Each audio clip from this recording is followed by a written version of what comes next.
Right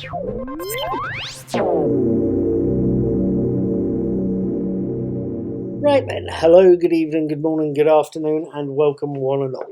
My name is Paul, I'm also called Knick-Knack. I'm the brains behind Knick-Knack's Daily Teaser. I also talk about movies I've seen, and I watch a lot of TV shows and tell people about them.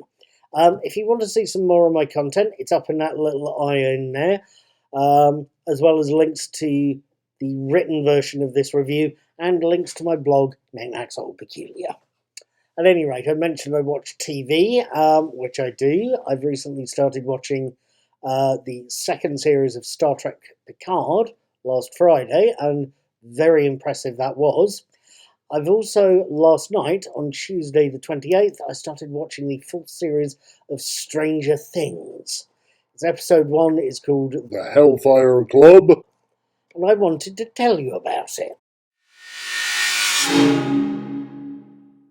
Chapter 1, The Hellfire Club, opens with a flashback to 1979, showing us a paperboy delivering papers to the sleepy suburbs of Hawkins, Indiana, setting for the series. It shows us Dr. Brenner, Matthew Modine, starting his day at home, a crossword and having a shave and a shower, and then heading for the Hawkins National Laboratories, where he's carrying out tests on the powerfully telepathic Subject 10, Christine Gagnier. Unfortunately, whilst telepathically monitoring the area around him, 10 picks up the activities in some of the nearer parts of the base. Some of the scientists and some of the kids in the area are being hideously slaughtered by something, and something that potentially seems to be 11, young 11 in this case being played by Marty Blair. Post-titles, the scene shifts to show us 11 in the modern day, or at least 1986, played as ever by Millie Bobby Brown, and now known as Jane Hopper. She's changed her name as a result of being adopted. She, Joyce, Will, and Jonathan Byers, Winona Ryder, Noah Schnapp, and Charlie Heaton have moved to California after the events of Season 3, and as she frequently tells Mike, Finn Wolfhard, in a series of letters, she frequently tells him she's doing very well indeed, whilst hiding the fact she's being bullied at school.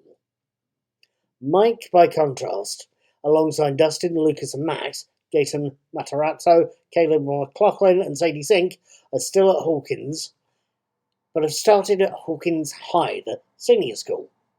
Mike and Dustin have joined the Hellfire Club, the school's Dungeons and Dragons group, run by the charismatic Eddie Munson, Joseph Quinn, whilst Lucas has joined the school's basketball team as well as the Hellfire Club. Mike and the gang have issues. The final of the inter-school basketball tournament is on that night, as is the last episode of Eddie's Dungeons and Dragons campaign. Finding a substitute is mild compared to Max and Chrissy's, the chief cheerleaders, counselling sessions. It's also mild compared to the mysterious package Joyce receives. Yes, those were Russian stamps on there.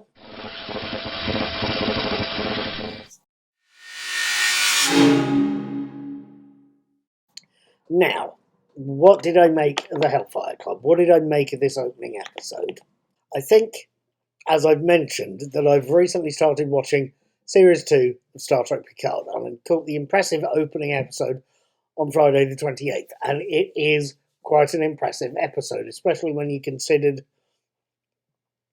that its cliffhanger features John Delancey as a returning Q, who's going to be, quite frankly, a pain in the bum. You can tell, can't you? Am I impressed, though, still with Stargazer? Yes, I am. Am I equally as impressed with the Hellfire Club? Yes, I definitely am. I've given both 4 stars on my star series of ratings. But I should stress at this point that quite obviously Star Trek Picard and Stranger Things are telling us different types of stories. Comparing the two is interesting, but it's very much like comparing chalk and cheese. Star Trek Picard is science fiction, and Stranger Things is an out-and-out horror show rather than a sci-fi action-adventure. But both opening episodes are equally as well made and equally as well written. Both the Hellfire Club and the Stargazer introduce us to the main characters, reintroduce us, I should say, and shows us their new situations before going on to present the story hook, what's happening in both cases. And in the case of the Hellfire Club, it is also showing us that Eleven is in a far more vulnerable state than she was in earlier series. The episode's also doing a few other things as well. The Hellfire Club introduces us to the charismatic cheerleader Chrissy Cunningham and then ends with her incredibly messy death. Something I think is going to set the tone for this particular series of Stranger Things. Many will also tell you, talking of tone and possible plotting, that Stranger Things owes a lot to Stephen King. I honestly couldn't tell you that. I've not read as much of his work or seen as much of the Stephen King inspired movies as I possibly could. So I couldn't tell you there for sure. I know there's a few bits and bobs going, and others will probably spot the reference. But I noticed that the Hellfire Club introduces us to at least 3 potential plot lines for this series. Joyce, Winona Ryder, trying to find Hopper, the David Harbour character. Eleven's problems at school and seemingly failing to use her powers. Eddie Munson's issues are going to be a major theme as well, I think. And I suspect one thing or another, but if nothing else, let me clarify that this initially had me not thinking of Stephen King, but of William Gibson, his Sprawl trilogy in particular. He usually manages to weave 3 or 4 plot threads together and tie them all off at the end of a series or at the end of a book. And that, I suspect, is what I think is happening with Stranger Things 4. It's giving us 3 or 4 plot lines, and it's going to weave them together and tie them off at the end of the series. We'll have to see how that does when I get to the end of this series of reviews. I'm also a former games master. I used to play Tunnels and Trolls and RuneQuest rather than Dungeons and Dragons itself. But seeing the Hellfire Club introduce us to Eddie Munson, Joseph Quinn, the leader of the eponymous club, that was welcome. And I also suspect it's going to be pivotal.